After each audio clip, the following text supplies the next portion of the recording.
மாலை பொழுதில் 5 தவளைகள் ஒரு புதிய இடத்திற்கு சென்று கொண்டிருந்தன. திடீரென 3 தவளைகள் ஆழமான ஒரு பள்ளத்தில் விழுந்து விட்டன. 3 வெளியே வர துள்ளி துள்ளி முயற்சி செய்து கொண்டிருந்தன. மேலே இருந்த 2 தவளைகள், இந்த பள்ளம் மிகவும் ஆழமாக இருக்கிறது, உங்களால் வெளியே வர முடியாது என்று மீண்டும் மீண்டும் சொல்லிக் கொண்டிருந்தன. அதை கேட்ட முதல் தவளை என்னால் முடியாது என்று முயற்சியை கைவிட்டது. 2வது தவளையும் சிறிது நேரம் போராடிவிட்டு மற்றவர்களின் வார்த்தைகளை நம்பி முயற்சியை நிறுத்திவிட்டது. ஆனால் 3வது தவளை மட்டும் தொடர்ந்து முயற்சி செய்து கொண்டே இருந்தது.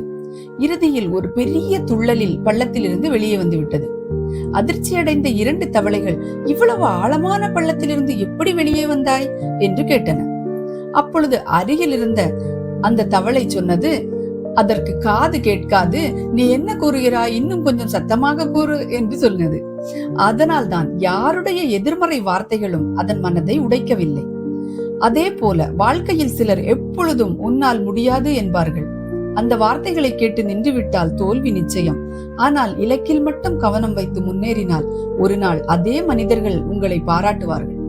சில நேரங்களில் தேவையற்ற வார்த்தைகளுக்கு காது கேட்காமல் இருப்பதே நம் வெற்றியின் ரகசியம்.